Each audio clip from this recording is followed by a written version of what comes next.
깊은 밤, 거대한 저택의 불빛이 하나둘 꺼지고 어둠이 짙게 깔립니다. 웅장하고 호화로운 침실 안 한 남자가 침대에 쓰러져 있습니다. 그의 이름은 김영수, 대한민국 경제를 쥐락펴락하는 거대 기업 영수그룹의 회장입니다.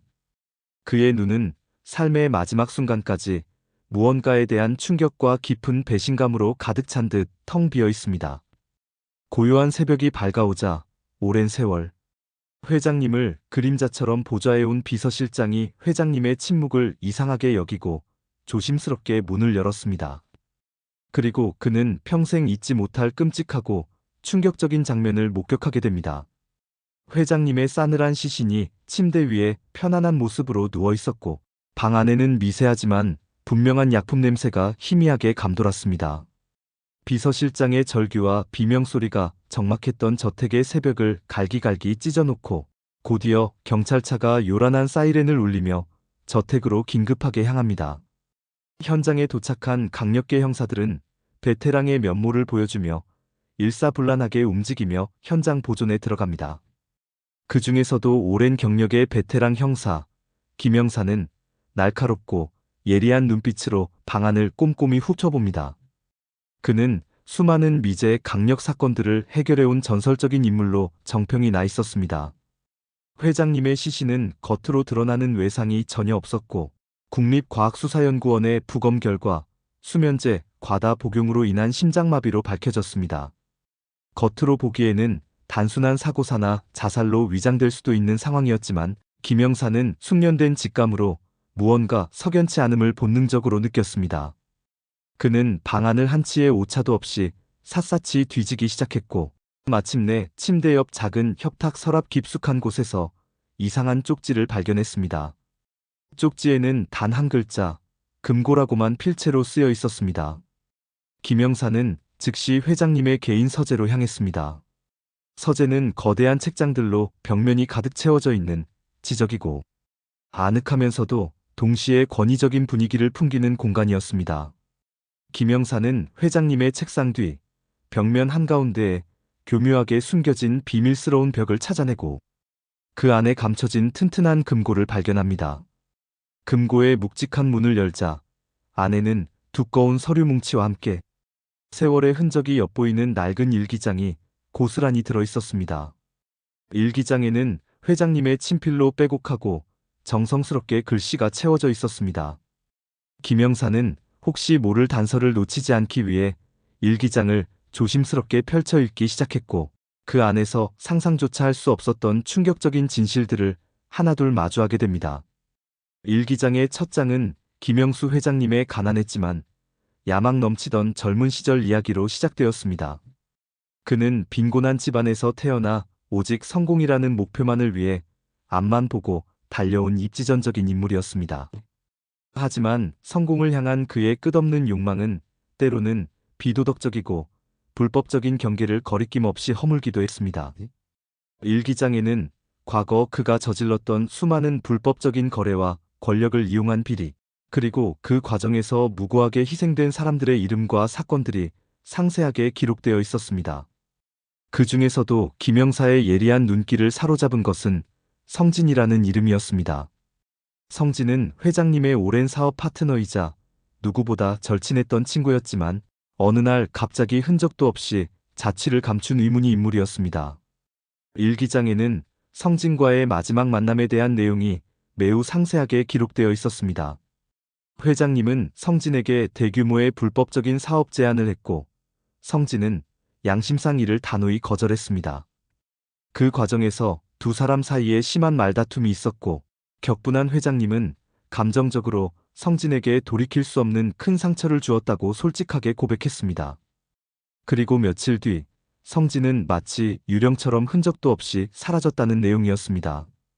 당시 경찰 기록에는 성진의 실종 사건이 단순 가출로 처리되어 수사가 종결되어 있었습니다. 하지만 일기장을 통해 김영사는 성진의 실종이 단순한 가출이 아님을 직감하고 사건의 뒤에 숨겨진 거대한 음모를 예감합니다. 김영사는 곧바로 성진의 행적을 다시 원점에서부터 끈질기게 추적하기 시작했습니다. 그는 성진의 오랜 지인, 가족, 친구들을 일일이 만나 탐문 수사를 벌였고 그 과정에서 놀랍고도 중요한 사실을 알게 됩니다.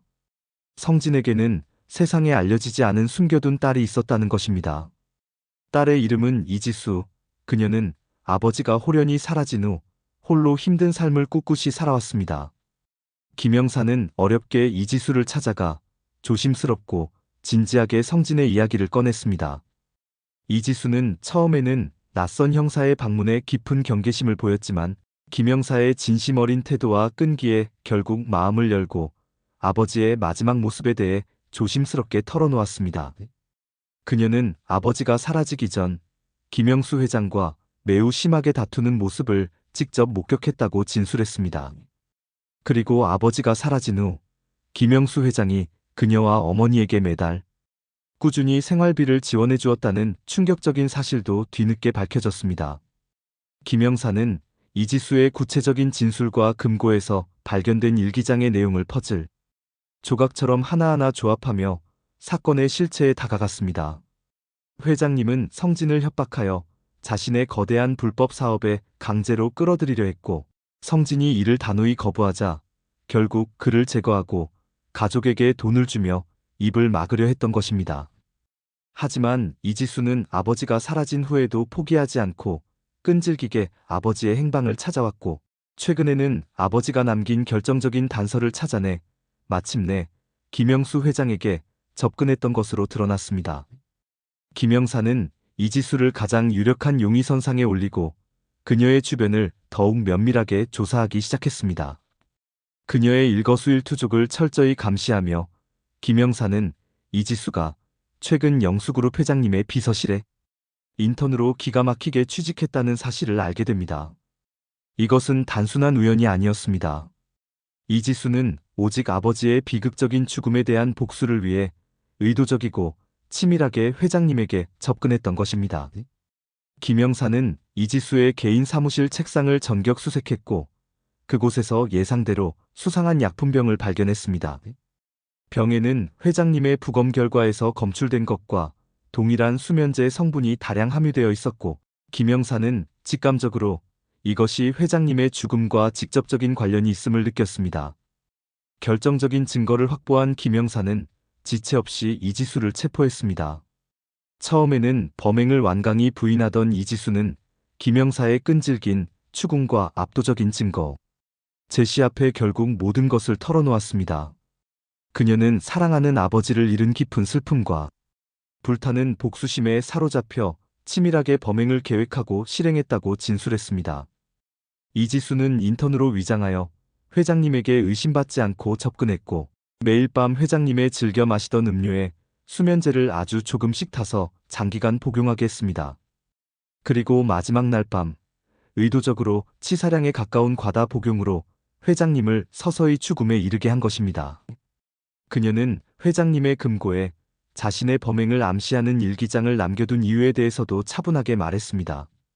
그것은 아버지의 복수를 완성하고 동시에 회장님이 평생 숨기고 싶어 했던 추악한 진실을 세상에 폭로하고 싶었던 그녀의 마지막 몸부림이자 처절한 외침이었습니다. 이 사건은 대한민국 사회 전반에 엄청난 충격과 깊은 파문을 주었습니다. 재벌 회장의 의문사는 단순한 살인 사건을 넘어 성공을 향한 인간의 끝없는 탐욕스러운 욕망과 그로 인해 파괴된 수많은 사업, 그리고 복수라는 이름으로 잔인하게 되풀이되는 비극을 적나라하게 보여주었습니다. 법의 준엄한 심판을 받게 된 이지수는 법정에서 흐느끼며 이렇게 말했습니다. 아버지의 억울한 죽음은 결코 헛되지 않을 겁니다. 저와 같은 또 다른 비극적인 희생자가 다시는 나오지 않기를 간절히 바랄 뿐입니다. 그녀의 진심 어린 말은 법정에 있던 많은 사람들에게 깊은 울림과 함께 숙연함을 안겨주었습니다. 김영사는 모든 사건을 마무리하며 복잡하고 착잡한 감정에 휩싸였습니다. 그는 비록 범인을 잡았지만 이 사건이 남긴 지울 수 없는 상처와 슬픔은 쉽게 치유되지 않을 것임을 직감했습니다. 거대한 저택은 다시 깊은 어둠 속에 조용히 잠기고 그 안에는 인간의 탐욕과 복수가 빚어낸 비극적인 이야기가 영원히 메아리칠 것입니다. 이 이야기는 단지 한 재벌 회장의 죽음이 아닌 우리 사회의 어둡고 병든 단면을 꿰뚫어보는 거울이었습니다. 과연 우리는 이 거울 속에서 어떤 우리의 모습을 발견할 수 있을까요? 그리고 이 비극의 고리를 영원히 끊기 위해 우리는 과연 무엇을 할 수 있을까요?